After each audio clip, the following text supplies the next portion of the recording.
Эфирда жұмға күн яңалықлары. Студияда Роза Хабибулина алға таба қойбір темалар турында. Шолуда капитал ремонт 58%-ға тәмамы шәһәрдәшләрнең нинди сораулар борчый? Шәһәрдәшләр Ремжилстрой компаниясында хуҗа алышыну белән килешми. Аларның зарын Ләйсән Ханова тыңлады. Халыклар дуслыгы һәм Мәскәү проспектларындагы участокта бөгүләр хасил була. Сәбәбе нидә?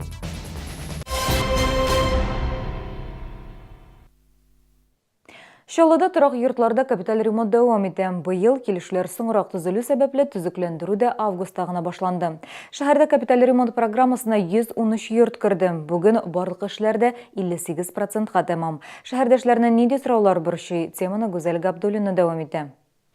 59.05 йортында барлык эшләрнең яртысыннан артыгы тәмам. Мисал өчен җылылык системасының 80, җылы һәм салкын су бирү системасының 50, фасад эшләренең 60% тәмамланган. 5 катлы йортта яшәүчеләр канәгать.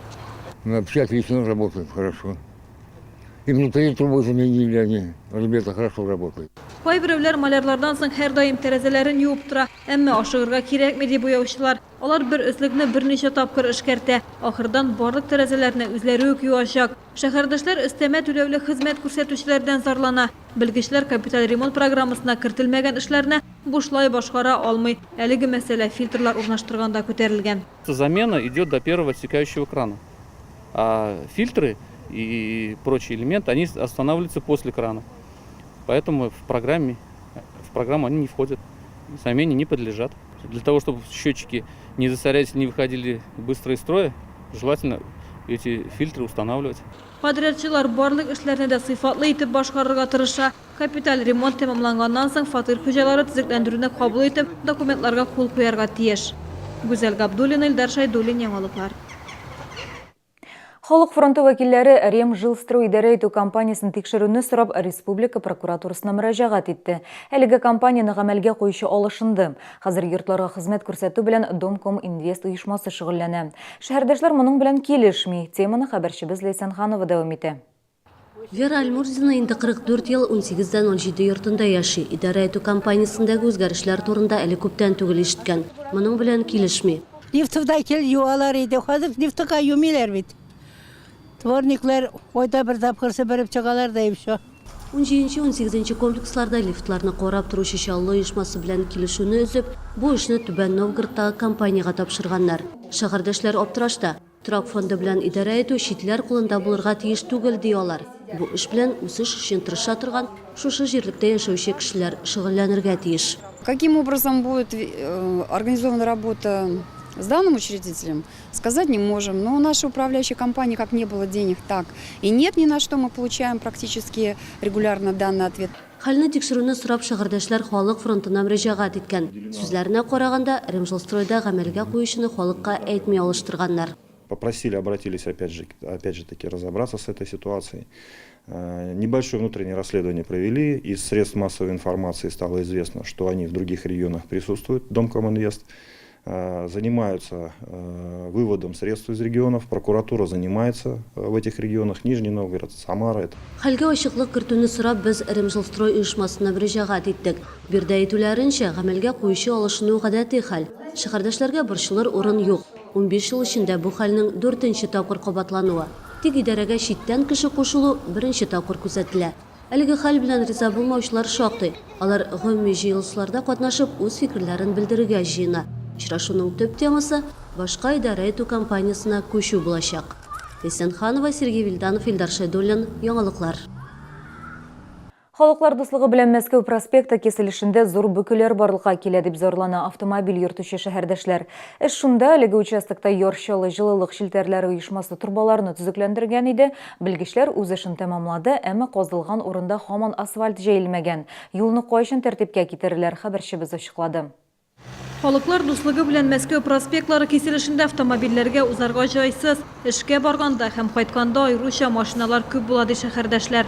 Постоянно пробки, тем более мы в доставке работаем, скажем так, вот в час пик здесь вообще. Ну даже не то, что час пик, просто есть вообще невозможно. Yarşallı Jeologik Şilterler Uyuşması şıkır karşılık tudurmasın için yılga vaqtaş salgan, ama vaqt ötü bilen ol uturgan transport şıkırga düşüp diyerlik kite. Bu avtomobillerge de ziyan kitire. Sentyabr azagında uyuşma bilgiçleri bu atnada asfalt jeyebіз dep ışandırgan idi. Мы попросили исполнительный комитет оказать содействие в этом вопросе, чтобы Комтострой вышел и закатал. Мы-то платим за это дело. Проблем у нас нет, мы готовы заплатить. Но когда они в пятницу не вышли, мы пока положили туда щебенку, чтобы машины не скакали. İşlerini başkarır için Haman Komtostroy uyuşmasın küteler bu uçastık kayakın arada asfalt jeyirge tiyişler dep bildirdiler Jeologik Şilterler Uyuşmasında. Güzel Gabdulina, Eldar Şaydulin yangalıklar. Татарстанда біз сәлемет милләт қушыл конкурсы башланды. Оның мақсаты Татарстан халқын келешек турында ойларға һәм сәлемет яшәү рәвеше алып барырга өйрәтү. Конкурсны республиканың танылган шәхесләре дә хуплый. Кыйммәтле бүләк алыр өчен нинди шартлар үтәлергә тиеш безнең сюжетта. Сәлемет актив яшәү рәвеше алып барырга республиканың спид үзәге шундый бурыч куйган. Мы решили пропагандировать не борьбу с болезнью, а ровно наоборот. Мы считаем важным, чтобы люди дорожили и своим настоящим, и своим будущим. Жизнь прекрасна, она наполнена счастливыми мгновениями. Конкурсның мақсаты актив яшәү серләре белән бүлешү, катнашучыларга үзләренең концертта, сәяхәттә булган яки спорт белән шөгыльләнгән вакытта төшкән фотосурәтләрен җибәрергә кирәк. Төп бүләк фотоаппарат, фотосессия. Ләйлә Гайфуллина да үз бәхетен сынап карарга булган. Тема такая была очень интересная, здоровая нация. Очень люблю фотографировать, когда какие-то вот эти спортивные мероприятия, вот эти эмоции людей. Конкурска мәдәният һәм спорт өлкәсендә эшләүче танылган шәхесләр дә кушылды. Мы учим только добру. Мы хотим, чтобы наши дети были здоровы, чтобы они выбирали правильные решения, чтобы они шли по правильному пути.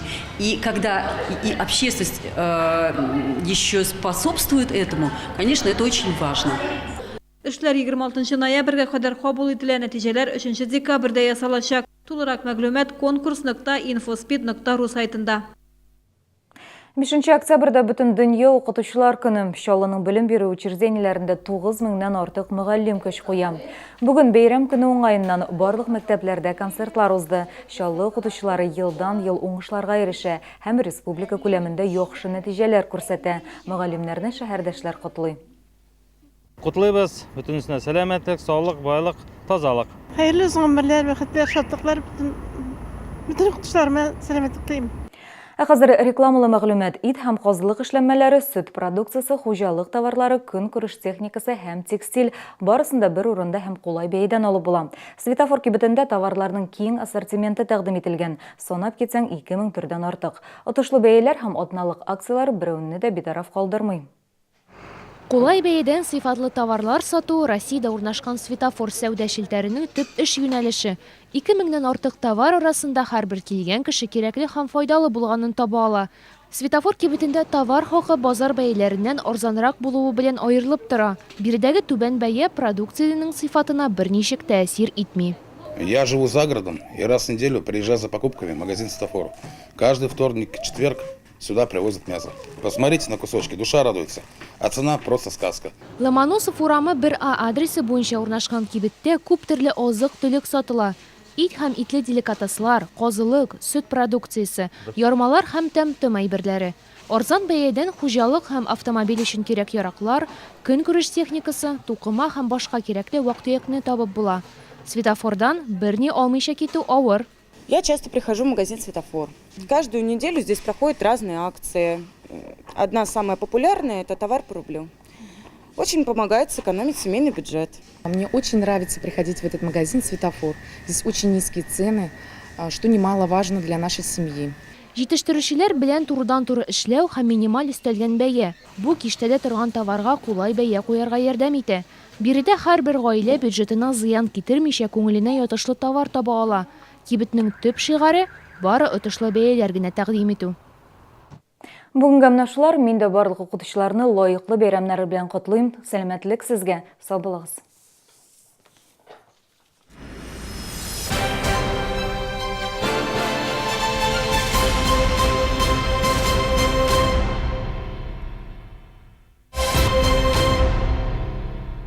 Артистлар күп, ләкин ул берәү. 1 ноябрьдән 5 ноябрьгә кадәр Ярчаллыда Сарасадыкова концертлар залында Салават Фатхетдиновның 30-нчы сезон юбилей концертлары.